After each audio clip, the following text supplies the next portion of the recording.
ನಡೆಸ್ಕೊಂಡು ಹೊರಟ್ರು. ಬಟ್ ಅವರಿಗೆಲ್ಲ ನಾವು ಪ್ರೋತ್ಸಾಹ ಕೊಡ್ಲೇಬೇಕು. ಯಾಕಂದ್ರೆ ಇನ್ನೊಂದು ಏನಾಗ್ತದೆ ಅಂದ್ರೆ ಗುರುಮಿಟ್ಕಲ್ ಮತಕ್ಷೇತ್ರದಾಗ ಏನಾದಂದ್ರಲ್ಲ, ದಲಿತರ ಮೇಲೆ ದೌರ್ಜನ್ಯ ಜಾಸ್ತಿ ಅದ. ಆಲ್ಮೋಸ್ಟ್ ಆಲ್ ದಲಿತರ ಮೇಲೆ ದೌರ್ಜನ್ಯ. ನಾವ್ ಎಷ್ಟೇ ನಾವು ಕೇಳ್ತೀವಿ, ಸುದ್ದಿ ಬರ್ತಾವ ಯಾದಗಿರಿಗೆ ಅಂದಾಗ ದಲಿತರ ಮೇಲೆ ದೌರ್ಜನ್ಯ ಜಾಸ್ತಿ ಅದ. ಬಟ್ ಇಲ್ಲಿ ಯಾರು ಸಪೋರ್ಟ್ ಮಾಡಲ್ಲ. ಇದು ನಮ್ಗೆ ಗಮನಕ್ಕೆ.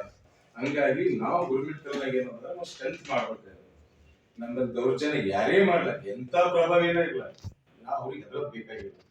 ಭೀಮಾರ್ಮಿ ಸಿದ್ಧಾಂತ ಇರೋದೇ ಅದೇ, ನೋ ಕಾಂಪ್ರಮೈಸ್. ಯಾರಿಗೆ ಕಾಂಪ್ರಮೈಸ್ ಆಗಲ್ಲ, ಯಾರ ಹತ್ರ ದುಡ್ಡು ಕೇಳೋಲ್ಲ. ನೀವು ನನಗೇನು ಬಹಳ ಮಂದಿ ಫಸ್ಟ್ ಟೈಮ್ ನೀವು ನೋಡಿರ್ಬೇಕು, ಸುಮಾರು ಜನ ನೋಡಿದವ್ರ ನಾನು ಗುರುಮಿಟ್ಕಲ್ನಾಗ. ಆಲ್ಮೋಸ್ಟ್ ಅಲ್ಲಿ ಗುರುಮಿಟ್ಕಲ್ನಾಗ ನಾವು ಒಂದು ಹೋರಾಟ ಮಾಡ್ದೋನೇ ಇದ್ದೀನಿ.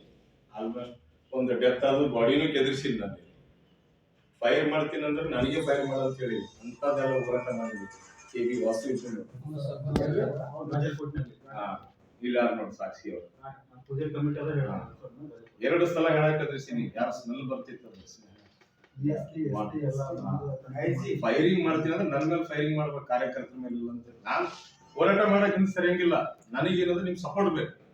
ನೀವ್ ಏನೇ ಕರೀರಿ, ಅದಕ್ಕೆ ನಾ ಬಂದ್ ನಿಂದ್ರಕ್ ರೆಡಿ ಇದ್ದೀನಿ. ನಾನು ಯಾವುದೇ ಡಿಪಾರ್ಟ್ಮೆಂಟ್ ಇಲ್ಲ, ನಾ ಎದುರು ಬಂದ್ ನಿಂದ್ರಕ್ ಅದ್ರ ಜರುರತ್ತಿಲ್ಲ ನಮ್ಗೆ. ಬಟ್ ಇನ್ನೊಂದೇನಂದ್ರೆ ಇದ್ರಾಗ ಎಲ್ಲಾ ಕಮ್ಯುನಿಟಿ ತಗೋದು ಉತ್ತಮ.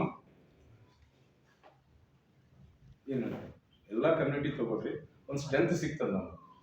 ಸೊ ಒಂದೇ ಊರವರಾದಾಗ ಏನಾಗ್ಬಿಡ್ತದ, ಸಮಸ್ಯೆ ಆಗ್ತದೆ. ನಿನಗೆ ಏನಾಗ್ತದ ಅಂದ್ರೆ ನೀವ್ ಬಾಪ ಎಲ್ಲಿದ್ದೆ ಅಂತಂದ್ರೆ ಆ ಊರ್ಲಿಂದ ಇಬ್ರು, ಆ ಊರ್ಲಿಂದ ಸರ್ಕಲ್ ಬಂದ್ರೆ ನಿಮ್ಗೆ ಸ್ಟ್ರೆಂತ್ ಸಿಗ್ತದೆ. ನೀವು ಎಲ್ಲರೂ ಬಂದ್ರೆ ಜಿಲ್ಲಾ ಮಟ್ಟದಾಗ ನನಗೆ ಏನಾದ್ರೂ ಒಂದು ಏನೋ ಕೆಲಸ ಮಾಡಕೈತಿಪ್ಪ, ಸ್ಟ್ರೈಕ್ ಮಾಡಕೈತಿ ಅಂದ್ರೆ ನಿಮ್ ಸ್ಟ್ರೆಂತಿಗೆ ನನ್ನ ಸ್ಟ್ರೆಂತ್ ಏನಾಗುತ್ತೆ ಅಂತಂದ್ರೆ ರಾಜ್ಯಾಧ್ಯಕ್ಷ ಇರುತ್ತೆ. ರಾಜ್ಯಾಧ್ಯಕ್ಷ ಸ್ಟ್ರೆಂತ್ ಏನಾಗ್ತದೆ ಅಂದ್ರೆ ರಾಷ್ಟ್ರೀಯ ನಾಯಕರು ಇರುತ್ತೆ. ಇದು ಸಂಘಟನೆ.